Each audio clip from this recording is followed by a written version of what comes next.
with the fraud. Say that again for the people in the back. It in the is back. so much harder to be in relationship with a real one than it is to be with a fraud. It's just hard because someone who holds you accountable to who you say you want to be, someone who recognizes your potential but meets you where you are, someone who wants your vulnerability. Like, I want to know how you think. I want to know why you made the choices you made.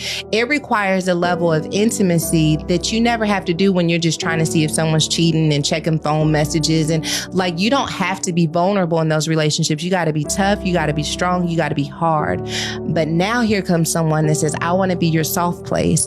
And you got to figure out, how do I tear these walls down? And you have to figure out, how do I give this language? And how do I let them know up underneath this strength that there is still a broken 13-year-old girl, a broken 15-year-old girl. And I got to let you see her, and to let you see how she sometimes gets upset and flares up. And it's petrifying to let someone that closely into your space. Was there any moments where you tried to self-sabotage it? Moments where you tried to maybe break up with them along the journey, or moments where you, that little girl or that broken ex-wife rose up and you was like, I don't think this is gonna work. Did you ever have those little temper tantrum moments, as I call it? I did have those, but I don't think that I gave them language. I think it showed up in the way that I shut down in the marriage. I think even into our marriage, not just in our dating. I think even when I was in Dallas, I still felt a sense of safety and autonomy. When I moved to LA, now I'm like dependent on a man. And it takes you back to that when you moved to Virginia. Where were you at? In Leesburg, Virginia, yeah. Yeah, it took you back to that moment. Now you're away from your safe space. I'm in another city. Yep. I'm dependent on a man to like figure out where the grocery store is. Yeah. And also someone who's trying to figure out like, why do you make the choices that you make? And it just felt like it was trauma on top of trigger. And I think that there were just moments where I would just shut down. I would not speak up, or I would get angry over small things.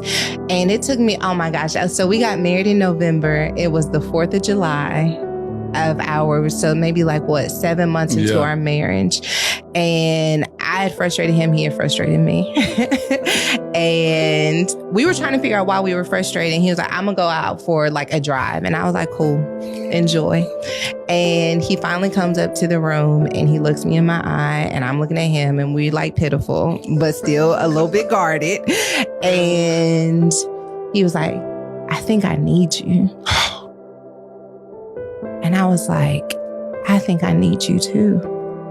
And needing someone when you have been so proud of building a life of independence, to say that I need you, that I don't think I can build this life without you. I don't think I can raise these kids without you.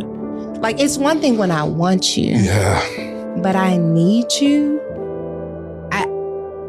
It was a defining point in our marriage, and it changed the way that we chose to work through things, because we no longer saw one another as optional or accessories. We realized that in order to be one, we both have a relationship with God. So it's like, my destiny is connected to your breath. Sir, you trying to mess me up over here. You need to quit. You need to just quit talking. Good Lord. Your destiny is connected to their breath. Yeah.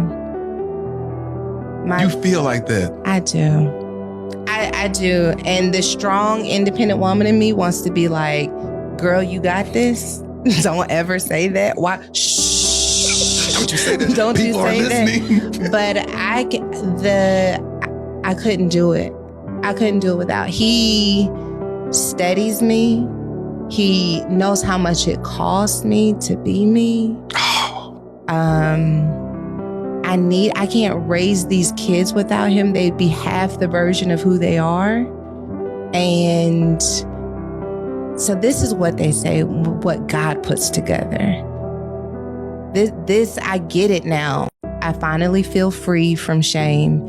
And now this man is coming to, I wrote this, I'm like, it is so much harder to love a real one than it is to be in relationship with a fraud. Say that again for the people in the back. It is so much harder to be in relationship with a